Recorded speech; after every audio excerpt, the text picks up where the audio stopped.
Bienvenidos una vez más a estas sesiones de reflexión y discusión filosófica serias.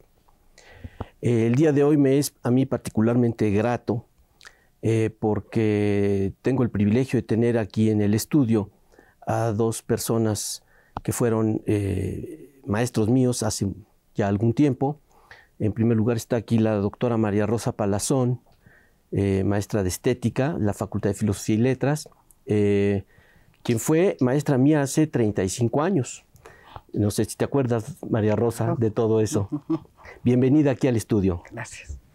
Te agradezco que me hayas convidado y además para mí es un privilegio estar contigo, un especialista en Wittgenstein, y estar con mi maestro José Luis Valcárcel y sus inolvidables cursos de Lukács. Nuestro maestro, porque también fue maestro mío en la licenciatura. Maestro Valcárcel, bienvenido aquí también a este espacio. Muchas gracias, Alejandro. Me complace mucho estar en este programa. Muchas gracias. Bueno, nuestro tema general es obviamente la estética, una rama de la filosofía que tiene sus orígenes en la obra de Platón y Aristóteles, por lo menos. Sí. Y ahí encontramos en los diálogos de Platón un par de textos clásicos dedicados expresamente a cuestiones de estética, la poesía, la reflexión sobre la belleza y muchísimas otras cosas dispersas en la República, las leyes y demás, y en Aristóteles también. Sin embargo, la estética ha sufrido vaivenes de distinta índole, medio desapareció del escenario durante periodos largos de la historia de la filosofía y resurgió con fuerza. Sin embargo, debo decir, no sé si estén de acuerdo, y esto es algo que quiero preguntarles, por alguna razón que habría que investigar, la estética ha sido maltratada, en el sentido de que ha sido considerada por muchos como una rama, digamos, secundaria de la filosofía, sobre todo cuando se le confronta o se le compara con áreas como la filosofía de la mente, filosofía del lenguaje, filosofía de la ciencia, que han tenido un auge pues muy superior en este sentido a la atención que ha recibido la estética. ¿Está eso justificado y cómo se explica? ¿Qué opinas tú, María Rosa? Primero sería por qué se explica, ¿no? Primero porque como área independiente es el siglo XVIII que se da. En México es en 1913 apenas cuando se imparte el maestro Antonio Caso la asignatura. El segundo es por ignorancia. Claro. ¿Por qué por ignorancia? Quizá estética es la palabra más mal usada que he conocido, de las peores. Sí, desde luego. Primero, la raíz estés la encontramos en palabras como hiperestesia o anestesia. Esto quiere decir sensibilidad. Sí. Es una... inmediatamente toma el curso de una sensibilidad muy especial. Sí. O sea, una sensibilidad en la cual tiene que ver la mente, pero tiene que ver el corazón, los sentimientos, la formación, etc. Sí. De manera que la sensibilidad es algo que nos compromete mucho, nos mete en terrenos interdisciplinarios, esa es la segunda razón, interdisciplinarios, y y es difícil de explicar. Por ejemplo, ¿por qué lo compromete? Yo pienso que toquemos el tema del gusto, ¿no? Sí. El gusto, claro, tiene que ver en artes con más conocimiento, pero también en la vida diaria. Si nos casáramos o nos casaríamos, la pregunta es, ¿nos casaríamos o haríamos pareja? O siquiera una fuerte amistad con alguien que no compartiera nada de nuestro gusto, creo que la respuesta es no. Y sin embargo, nos es difícil, es un gran misterio poderlo resolver. Y el tercer aspecto quizá es porque, por ignorancia también, una época lo que privó fue filosofía neopositivista y filosofía del lenguaje. ¿Te refieres aquí en México? En el mundo. En el mundo. De manera que hoy, si tú volteas hacia la ciencia, por ejemplo, Humberto Maturana te va a hablar de la vida como autopoética, o sea, autocreativa, término de la estética totalmente. Está llena la ciencia de ejemplos tomados de esto. En cuanto hablas de la... Y en cuanto a la ignorancia, por fines comerciales, la estética tomó un sentido extraño, que era de belleza o sí, solo de belleza, incluso física. Sí. De manera que encontramos en la calle estética femenina, estética sí, masculina, unisex, estética canina, sí, estética... Cosas por el estilo, que obviamente revelan una incomprensión del concepto de estética. Pero no sé, maestro, si quisiera usted añadir algo. Sobre esto vamos a regresar, desde luego, pero añadir algo a esta lista de razones de por qué la estética ha sido relegada, o fue, esperemos que eso ya haya cambiado, relegada a un segundo plano en relación con otras disciplinas, áreas de la filosofía. Yo creo que, sobre todo en nuestro medio, hay que poner mucho énfasis en un término que usaba María Rosa en su intervención, y es el de ignorancia. Resulta que la ignorancia ha llegado a tal extremo entre nosotros que no hace mucho, cuando se llevaron a cabo los cambios de planes de estudio de la carrera de filosofía, junto con las demás carreras de la facultad, que son muchas, sí, estuvimos a punto de que la estética dejara de tomarse en cuenta como materia obligatoria. Apenas lo puedo creer, porque usted me lo dice. Pues es increíble. Sí. Libramos un gran combate, por decirlo en buenas palabras, sí, para que la estética se reconociera como tal. Sí. Y entonces ahí es donde, como contraposición de la filosofía, entra con peso la ignorancia. Sí. Y entonces nos encontrábamos con una situación en que, mientras se aumentaban las cátedras de lógica, se disminuían las de estética al extremo de pretender desaparecer la materia como obligatoria, decía yo. Yo debo decir que la de lógica también disminuyó, porque cuando yo fui alumno llevaba 2 años obligatorios de lógica, cosa que ya no es el caso, se suprimió 1 año. Entonces más bien fue en beneficio de otras áreas, más que de lógica, me parece a mí.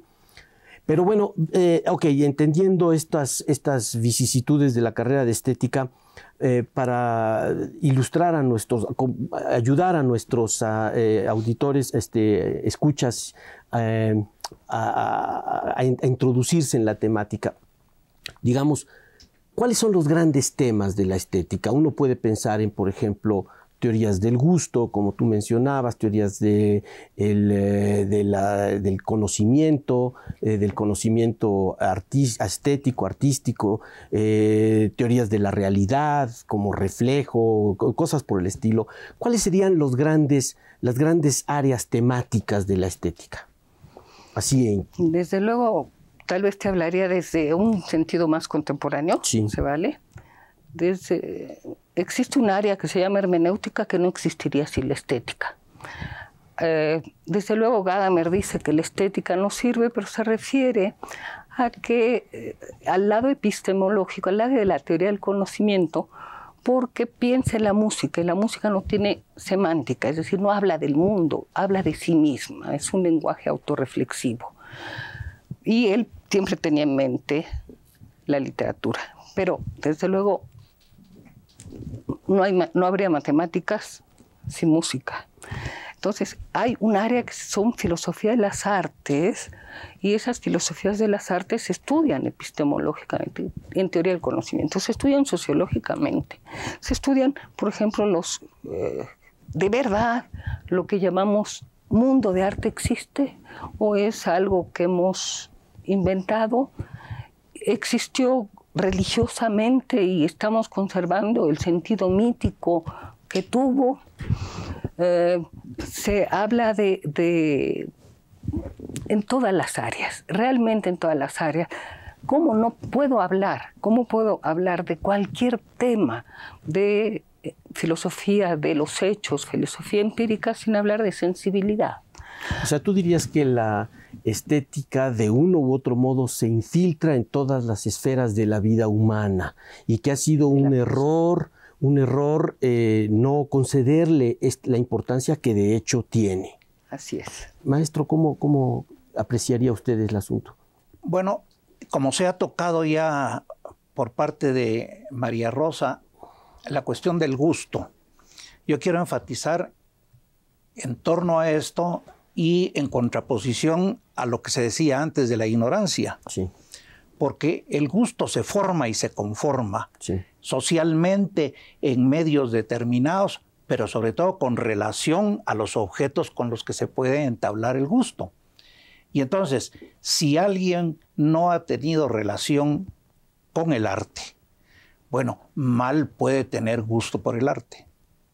De manera que hay una frecuencia de relación que permite crear el gusto por algo. Sí. Y aquí quiero hacer extensivo el planteamiento de lo estético y la estética a la literatura. Sí. Porque todavía tiende a hablarse de literatura y arte, o arte y literatura.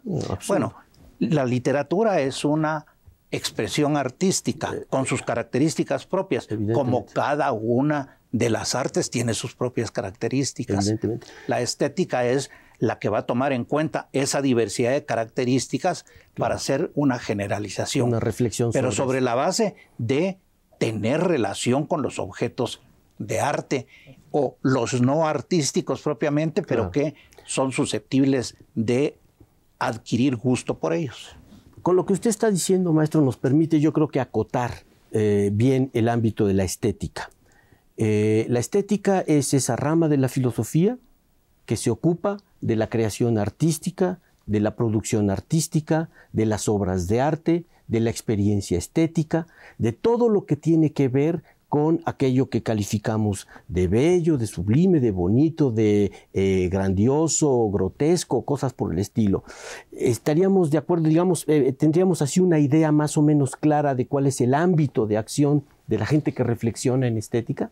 Sí, pero en primer lugar debemos decir que el área es sensibilidad y una de sus subáreas es el mundo de las artes. Y claro, estas se subdividen, como decía el maestro. Sí, claro. No es lo mismo hablar de cerámica que hablar de una novela, ¿no? Que hablar de la música que del arte, o hablar de artes cultas y de artes populares. Yeah. Entonces creo que sí es un área. Has citado varias categorías, son típicas de los estudios de estética, pero no es exclusivo de esto. Creo que cuando hice este libro de la estética en México, había encontrado textos de gente que trataba la sensibilidad y esta sensibilidad extraña que hace decir me gusta y no hay ninguna finalidad expresa para poseer, para nada, simplemente me gusta. Les pregunté y dijeron que ellos no hacían estética, es decir, eran Monsieur Jourdan, el señor de Molière, el personaje Molière que se admiró de que hablaba en prosa, ¿no? Entonces, sí es sensibilidad, área extensa, filosofía de las artes, área más restringida, y dentro de esta, filosofía de cada arte en concreto. María Rosa ha estado insistiendo en este aspecto, digamos, que de la estética que tiene que ver con la sensibilidad, pero obviamente habría que matizar eso, porque sensibilidad, pues podemos hablar de sensibilidad en relación con los órganos sensoriales. Él es, por ejemplo, mucho más sensible que el otro porque ve más lejos o discierne mejor ciertas formas, pero obviamente no es eso. ¿De qué clase de sensibilidad hablamos cuando hablamos de sensibilidad estética? ¿Quién es un hombre sensible, una persona sensible estéticamente? Bueno, el término sensible y lo sensible, la sensibilidad, tiene necesariamente que ver con la cultura. Y entonces, si no se es culto, valga decirlo, sí, mal se puede reclamar sensibilidad. Y entre las formas amplias de la cultura vamos a encontrar particularidades. Y entre esas particulares va a estar la que da lugar a la relación estética. Sí. Y la sensibilidad estará dirigida a objetos que pueden despertarla, sí, que pueden crearla, que pueden elaborarla, sí, y que intervienen en la constitución de los objetos estéticos. Esos son las obras de arte. Las obras de arte por una parte, pero también hay objetos producto de la tecnología que son susceptibles de tener relación estética con ellos. Sí. Fuera o más allá del cumplimiento de la relación de utilidad que tiene el objeto, sí, tecnológico. No, desde luego. ¿Verdad? Rebasándolo. Y objetos de la naturaleza que despiertan en nosotros una relación estética. Pero ahí está de por medio lo social. Sí. No podemos tener el mismo tipo de sensibilidad para un objeto de la naturaleza cuando hemos vivido metidos en una ciudad entre pisos. Sí. Yo digo que no puede tener la misma sensibilidad para el campo quien se ha vivido encerrado en Nueva York. En el asfalto. Que, yo ya lo creo, que quien en nuestro medio magnífico, aunque se va acabando con las talas y todo lo demás, puede tener frente a un bosque. Sí. Pongo por caso. Sí. O sea, hay por un lado lo bello natural, que sería un poco la fuente para los sentimientos estéticos ya elaborados, que es lo bello artístico en todas sus dimensiones. Tendría que haber alguna conexión con estos impulsos originales de admiración frente, digamos, una aurora boreal, un bosque lleno de mariposas o cosas por el estilo, aunque no sean creación humana.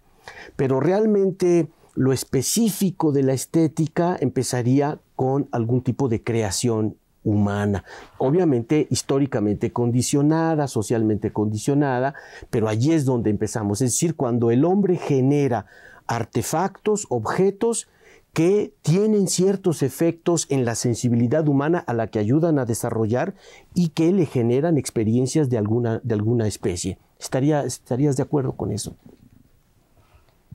Como tesis general. Hay una belleza natural, efectivamente.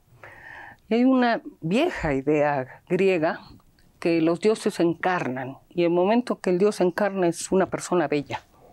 Por ejemplo. Es una persona que además al pisar deja huellas muy fuertes, tiene una aura muy especial. Entonces yo pienso que se pensaba en belleza natural y se empezaba a aplicar a ciertos objetos artísticos. Aquí tenemos una cosa social importante, si lo puedo decir rápidamente, que es la división entre lo manual y lo intelectual. En Grecia, sociedad esclavista, se desprecia lo manual. De manera que Sócrates le hace decir a Calícles, Calícles era un hombre avanzado políticamente, aunque filosóficamente fuera más importante Sócrates, le hace decir que no permitiría que su hija se casara con un hijo de Pistias, que es el que hacía armaduras. ¿Por qué? Porque usaba las manos.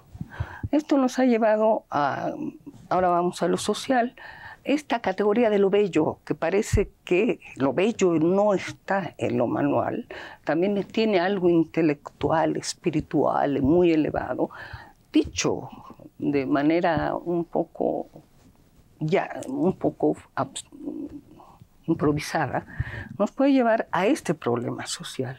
Veamos cómo la sociedad paga muy mal al campesino. ¿Por qué? Porque usa las manos. Y creo que él saca de la tierra lo que comemos y saca las flores y saca las cosas bellas también de la naturaleza. Entonces, esto después entra en un relajo, porque todo el mundo se hace pelotas, porque para lucir el señor quería una gran estatua de él, o quería tener la casa llena de mármoles preciosos.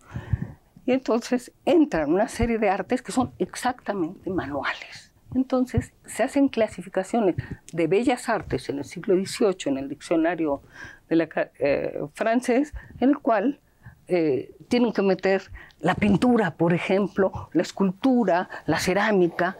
Entonces, date cuenta todas las contradicciones internas y sociales y problemas sociales que estamos abordando. Todavía hoy hay quien cree que la artesanía es arte menor.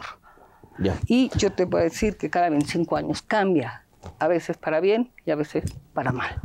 Bueno, ¿no? A mí parece que tendría que haber habido tenía que haber una evolución en nuestra concepción de las artes. Y si bien en un principio las artes eran unas cuantas, qué sé yo, la arquitectura, la poesía, algo como muy debatido, la tragedia, pues con el desarrollo de las tecnologías, de las ingenierías, de las ciencias, pues se van generando nuevas artes. El cine es un arte del siglo XX, no podía haber existido en otros tiempos. Entonces hay una relación importante entre la producción artística y la producción material, por así decirlo. De hecho, hay un condicionamiento, ¿no? Hay cosas que no habrían podido hacer, obras de arte que no habrían podido hacerse en otros tiempos y que corresponden a una época determinada. ¿Hay alguna regularidad en eso, alguna ley, alguna cosa que podamos detectar? Bueno, en primer lugar quisiera referirme a algo que usted planteaba, sí, y que tiene que ver con el toque humano que hay en la relación estética. No solo en la contemplación, sino en la elaboración. En la creación. ¿Verdad? Y entonces, bueno, ahí nuestro punto de apoyo puede ser Hegel, perfectamente, porque Hegel hace la distinción entre esto que usted decía, de lo natural, sí, y lo artístico propiamente. Sí. Y lo natural no es lo natural a secas, sino es la elaboración de esto que es la sensibilidad que hay de por medio en la relación con objetos naturales. Sí. Pero esta relación se da cuando uno distancia el objeto. Sí. No está en lo propiamente dado del objeto, sí, sino en lo que uno incorpora. ¿Sobre la base de qué? De la adquisición de elementos que socialmente se dan. Y esto es sumamente importante para hacer las distinciones, sí, de las que se hablaba. Ya los griegos habían notado bastante de esto, porque cuando hablaban, bueno, en el caso de Platón es muy claro, cuando se habla de la poesía y cuando se habla de la música, bueno, esas son esferas que van un poco más allá de la propia relación racional. Y ahí es donde entra un elemento que en lógica, por ejemplo, no tendría caso, pero es lo irracional que interviene también en una relación de orden estético. Sí. Y que todo esto se constituye por la propia elaboración humana. Sí. De tal manera que no solo en la creación puede haber algún elemento de irracionalidad, sino en la captación, en el consumo también, sí, de la obra. ¿Por qué? Por esta complejidad que María Rosa decía un poco, el relajo que se produce, sí, ¿verdad? O esta complejidad que se da de relaciones. Sí. Bueno, si no fuera por los elementos de irracionalidad que se dan ya en la creación artística, pues esto que hablábamos del arte de nuestra época sería inexplicable, porque todo tendría que seguir siendo o haber sido realismo. pero aún en el realismo hay una serie de elementos de eso que llamamos la creación propiamente, que se da en el arte. Las vanguardias no serían explicables solo de tomar en cuenta la naturaleza y seguirla. Y Hegel ya planteaba esto. Aún en el paisaje hay un elemento humano que interviene y no es la mera calca. De interpretación de eso. Esto se da en la fotografía, por ejemplo, que estamos captando objetivamente, pero desde el ángulo humano del fotógrafo, que es lo que lo hace artista. Y del caso del cine que usted decía, cuanti más. Usted mencionó una cosa que también tiene que ver con algo que decía María Rosa, acerca del el carácter, digamos, el contraste que se puede dar entre el carácter útil de una taza, de una mazorca de maíz, de un pedazo de fierro, lo que sea, y el carácter, entre comillas, inútil de una obra de arte, digamos, que mucha gente ha pensado que uno de los rasgos de las obras de arte, de las obras artísticas, de las creaciones de los artistas, es que tienen una función puramente contemplativa, sirven para un cierto deleite, generar un cierto deleite, pero que no tienen ninguna otra utilidad. En ese sentido son inútiles, contrastándolos con cosas que se pueden, que sirven para cortar o para trabajar en algún oficio, lo que sea. ¿Este contraste es válido o es un mero espejismo? Es un espejismo totalmente comercial, ¿no? Totalmente comercial. O sea, ¿dónde vas a encontrar la belleza? Pues en el cuchillo que estás pintando, en la maceta que vas encontrando, en el cuadro, en la novela. Y cada uno te dará un conocimiento especial.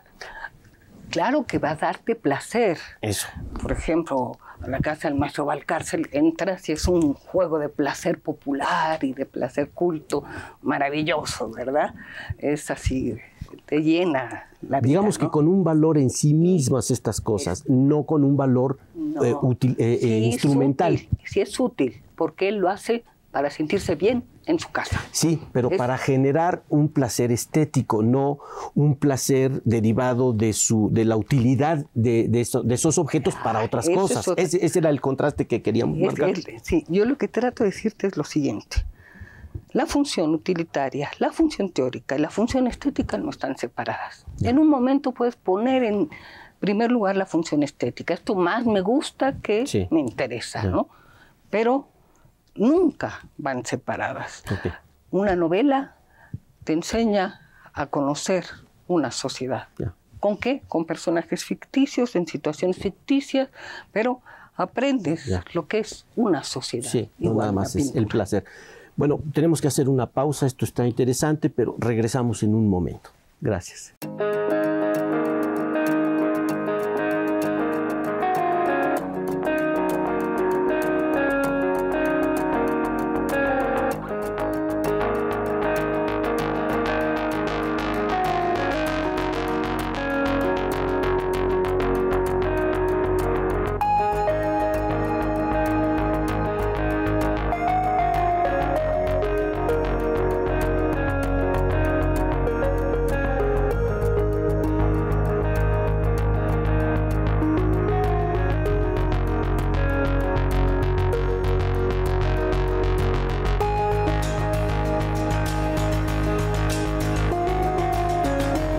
Retomamos entonces rápidamente nuestra conversación. Hay una multitud de temas sobre los cuales quisiéramos decir algo y sobre todo escuchar a nuestros invitados. Un tema importante, me parece a mí, es el de la experiencia estética. Es obvio, yo creo que una experiencia estética no es algo que se pueda dar de manera espontánea, requiere una cierta preparación. Como dijo el maestro muy al principio, quien no ha estado en contacto con obras de arte, pues no puede apreciar la creación artística.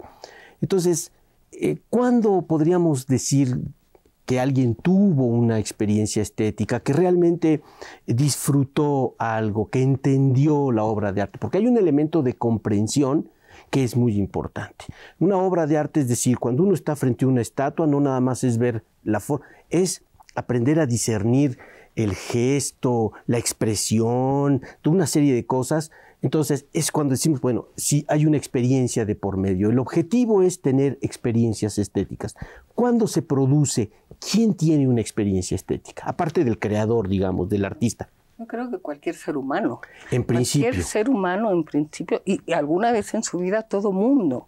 El problema es que hay algunos que no son reales, porque otra persona de prestigio te dice esto es muy bueno, sí, entonces ya influye en ti, ¿no? Ya. O la propaganda, etc.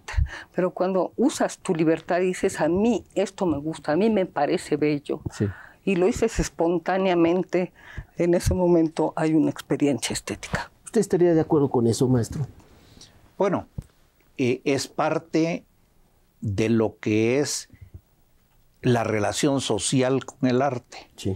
La relación social que no debe verse solo en el conjunto de la sociedad, sino del individuo como parte de esa sociedad. De tal manera que uno adquiere sus gustos en relación con las obras concretas. Sí. Y no puede desconocerse influencias que existen en torno a quienes, sabiendo o no de arte, opinan al respecto, sí, ¿verdad? Sí puedo confiar en quien sabe de arte, sí, pero comúnmente sí, se le pone también atención a una serie de gentes que son arribistas al terreno del arte. Desde luego, hay, digamos, habría que distinguir entre la experiencia estética y la experiencia derivada de la opinión de un crítico de arte a la moda o de alguien influyente porque escribe sus artículos en algún periódico y que todo el mundo los ve y tiene que seguir. Está bien, pero yo lo que quería saber es ¿bajo qué condiciones se puede dar eso? Porque María Rosa decía, si alguien espontáneamente, de manera auténtica, dice esto me gusta, esto es bello, ¿eso ya es un criterio para hablar de experiencia estética? Porque a mí me parece que las expresiones esto es bello, esto es bonito, qué lindo, no son todavía juicios estéticos.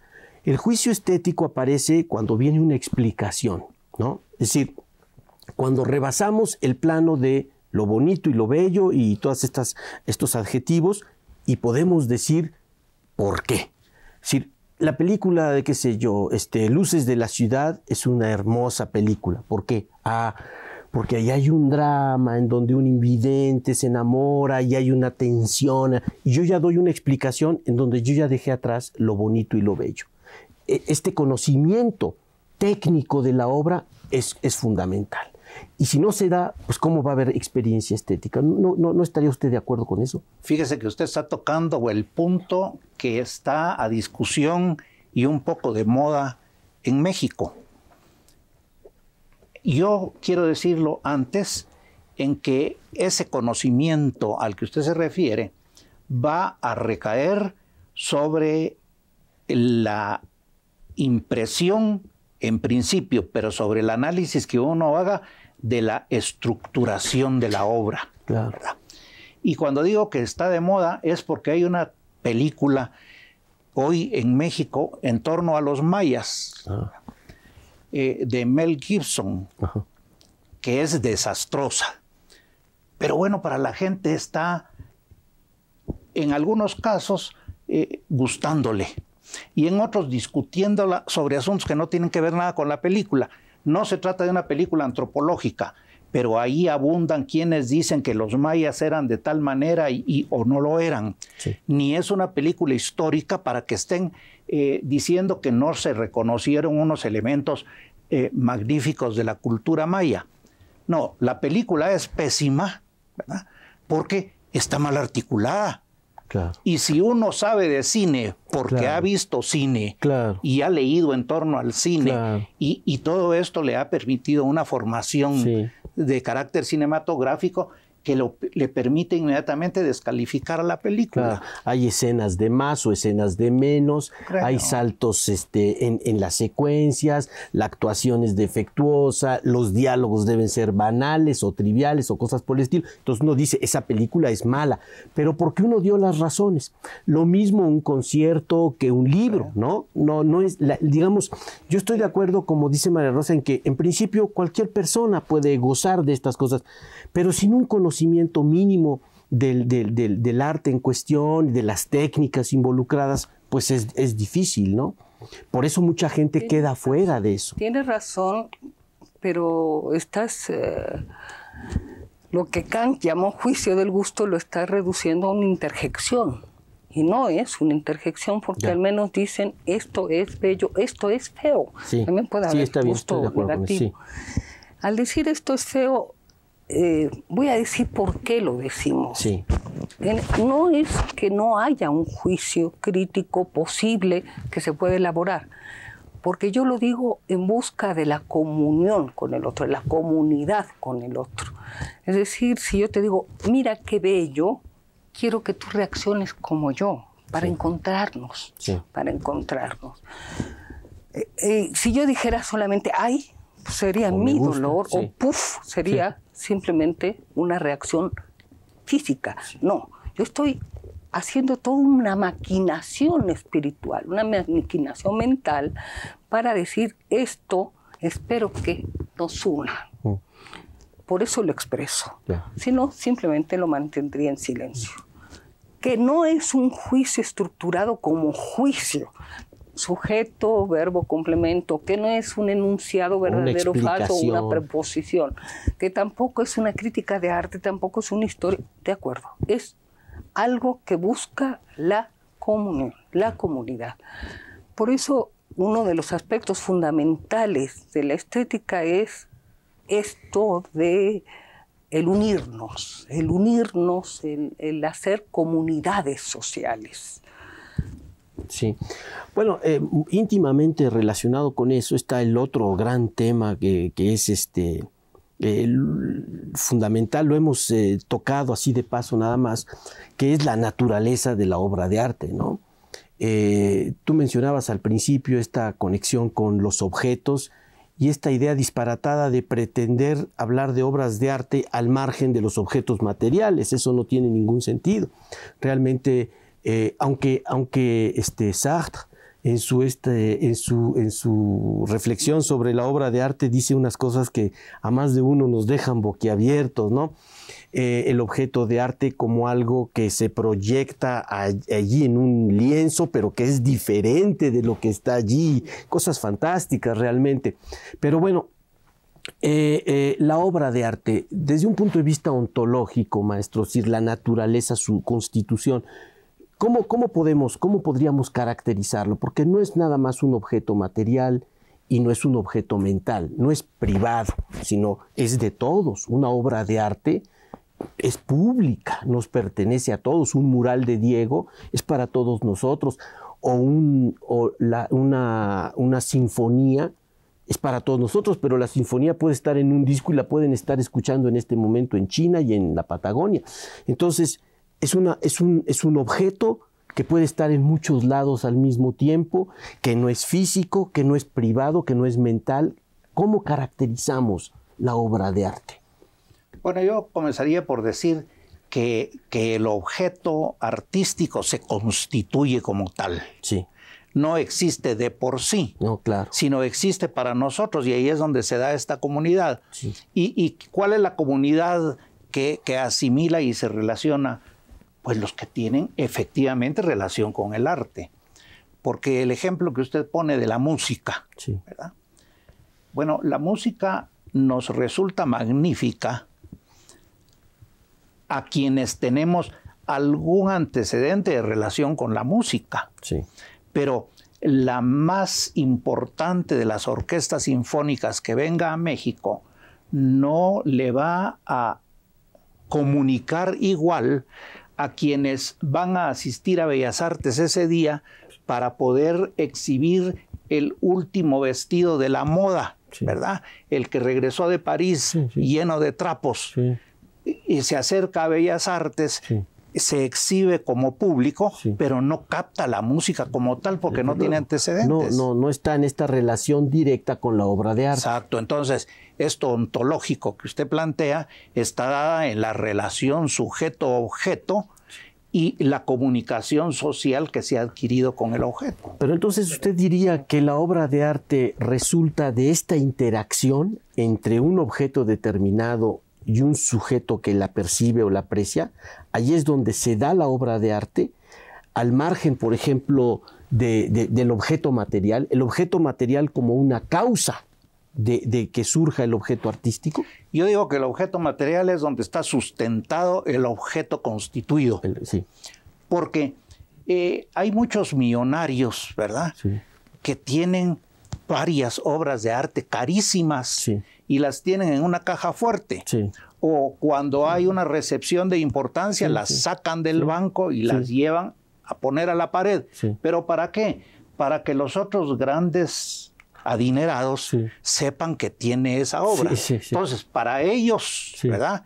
Volviendo a lo de la ignorancia, ya no teórica, sino de la práctica social, esa obra es importante porque la tiene fulano de tal. No es que sea por tal ser objeto artístico propiamente. Da la impresión de que en casos así, ese objeto se vuelve un mero objeto comercial y pierde su estatus de obra de arte.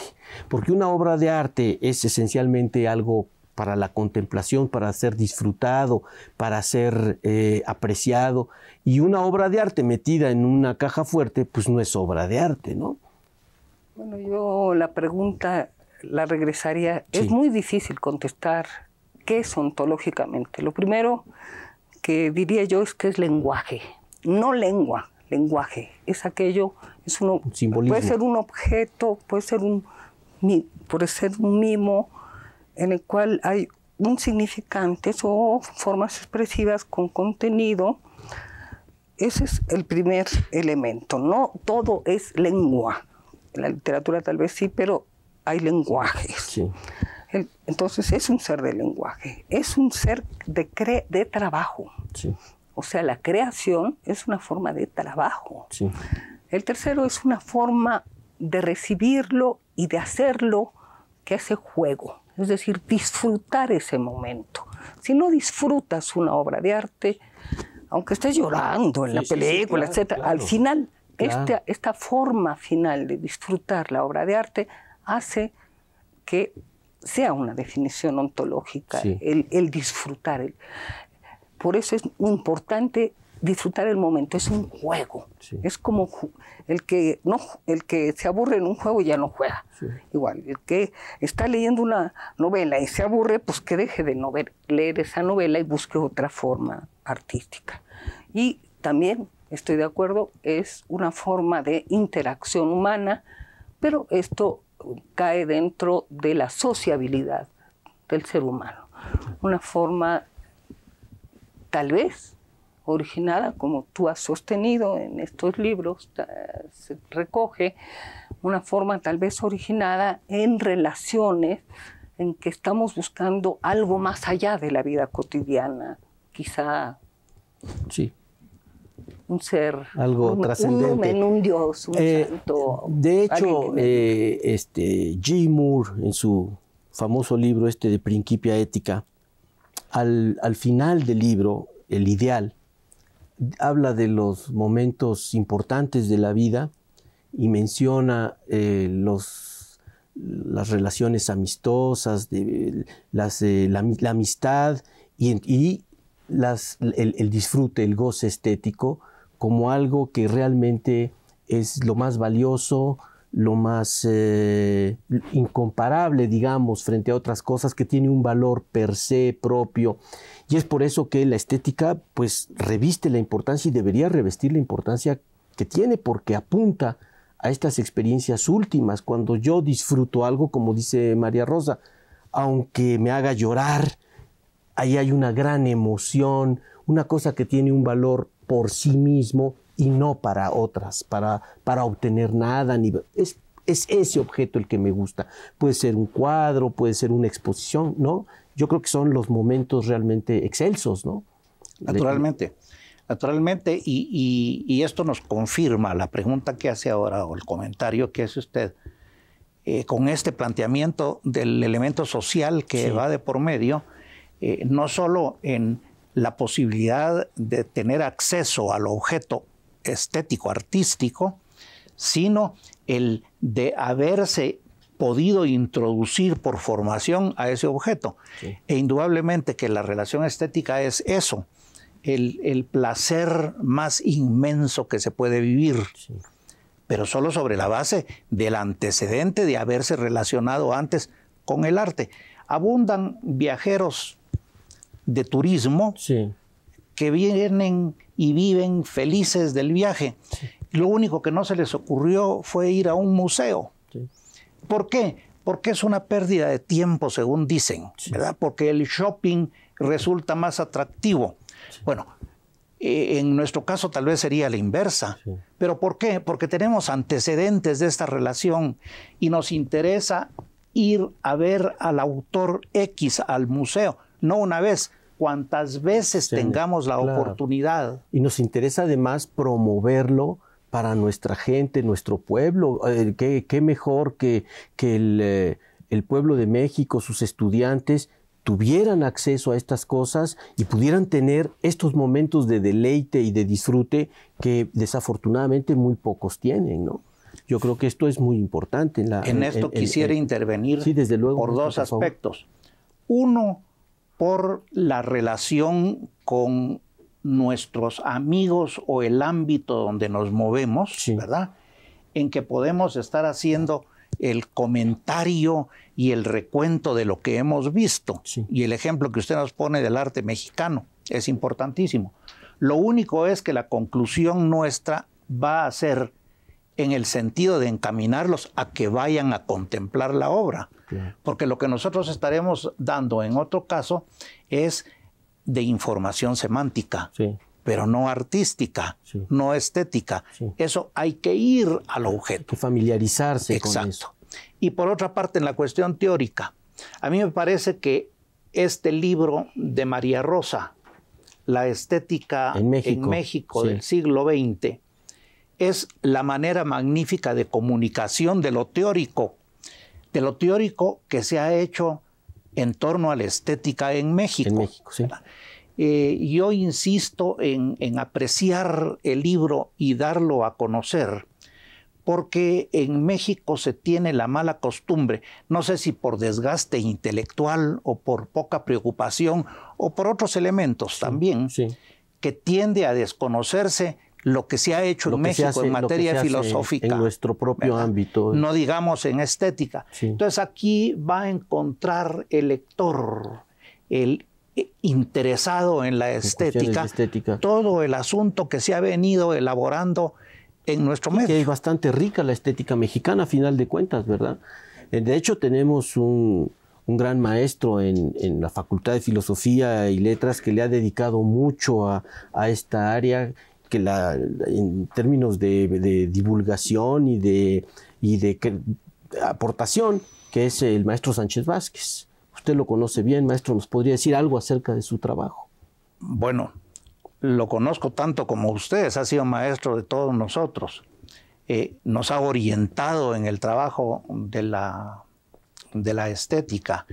Y yo diría que es de las personas que más han podido formar gente dentro del campo de la estética. Yo, antes del maestro Sánchez Vázquez, tuve otro maestro que está, por supuesto, incluido en este libro, sí, en lugar especial, que es el maestro Samuel Ramos. Ah, ya, claro. A la muerte de Samuel Ramos, claro, el maestro Sánchez Vázquez pasó a ser profesor del Colegio de Filosofía, porque antes lo era de Pedagogía. Ya.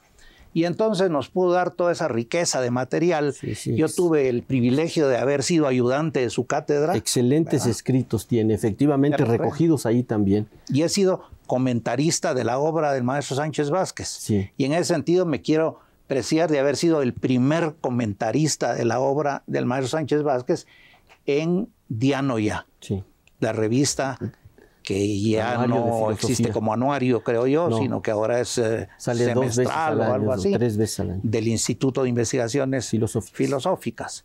Entonces, el caso del maestro Sánchez Vázquez nos pone en la posibilidad de enterarnos de los grandes avances de la estética. Sí. Y entonces aquí volvemos al problema de la ignorancia. Sí.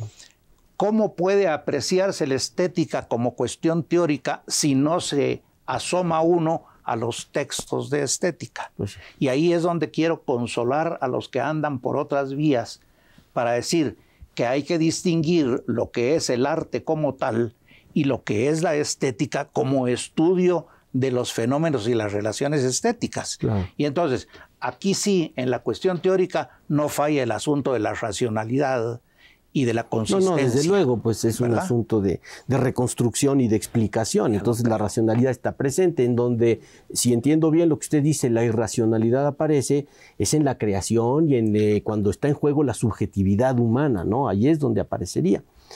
Hay un... Sí, adelante, por favor, sí. Una simple pregunta. Sí, claro. Están diciendo, ¿hay una inteligencia que no sea emocional?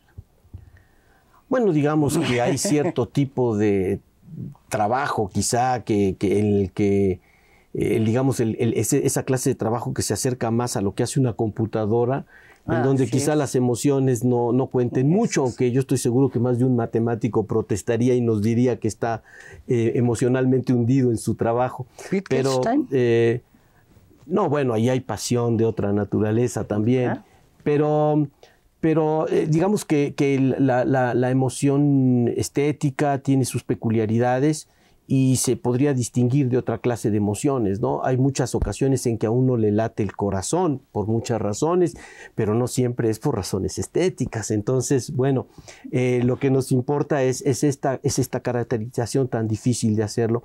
Yo quisiera que nos dijeran, para que nuestro público se llevara algo concreto, ¿quiénes son, digamos, los grandes escritores, los grandes filósofos, los grandes estetas, digamos, en los últimos 100 años, desde Taine, por ejemplo, en el siglo XX? ¿Quién trabajó con fuerza? ¿Quién impulsó? ¿Quién tiene teorías estéticas? Depende del área que queramos ver, hacia el cual se Pero hay algunos que son como ineludibles, ¿no? Son ineludibles. Lukács. Bueno, estás hablando de... Collingwood, quizá, ¿no? Collingwood, no creo que sea tan imprescindible, ¿no? Yo creo que hay... Mira, actualmente se está haciendo muchísima en España. Eugenio Trías, por ejemplo, es muy importante. Se está haciendo en Francia, se está haciendo muchísimo porque es lo que te estoy diciendo, la hermenéutica entró por esa vía, se preocupa, por ejemplo, por Ricard, no se preocupa cómo es posible que me dé un mensaje social algo que usa elementos ficticios, ¿no? Creo que es imprescindible. Después, en la escuela, todavía cercana a lo analítico, pero por el lado de la ética, McIntyre, Martha Nussbaum, esos son otros que son importantes. Hay muchos. Escuelas, según la corriente, según el tema. Quien está interesado puede encontrar bibliografía al respecto, ¿no? Mucha mundial y nacional. Sobre todos estos temas, habría que mencionar como temas relacionados con el arte y demás, cuestiones como la verdad, el conocimiento, la historia, la política, la ideología. El arte no se crea en un laboratorio, siempre está en conexión directa con los intereses de las masas, de las poblaciones, de las clases sociales. En fin, hay una conexión ahí importante entre política y arte, por ejemplo, ¿no, maestro? Sí.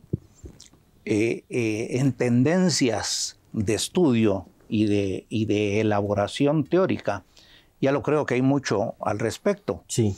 Y ya que hablábamos de Sánchez Vázquez, sí, yo creo que hay que repasar su obra para darse cuenta de la insistencia con que él ha tratado este problema de la relación sociopolítica con el arte. Sí. Y ahí podríamos remontarnos a Simmel, ¿verdad?